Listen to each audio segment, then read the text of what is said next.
Now you have your Descent G1 series watch. We're going to show you what's the data field difference in your new Descent G1. For this video, we'll be using decompression activity. When you exceed the no decompression limit displayed by watch, you should perform the required decompression stops during the dive to help reduce the risk of decompression sickness. Skipping a decompression stop will greatly increase the risk. The most different from the MK2 series is that G1 has two indicator segments beside the screen. This is the main page of Scuba Dive. The left side is nitrogen and helium tissue load level. The right side is ascent rate.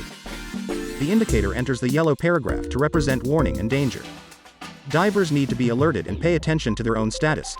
Customized page allows the user to display additional dive and physiological indicator information. Take this image as an example. When the indicators on the left and right are displayed as the diver's current OTU and CNS, the indicator enters the yellow paragraph to represent warning and danger.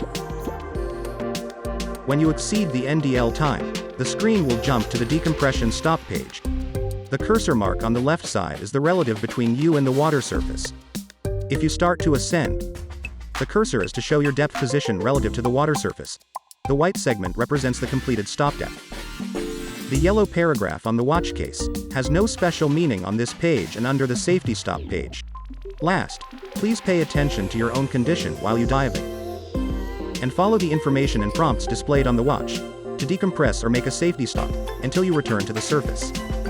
The most important thing is ascending slowly to the water surface to keep you safe.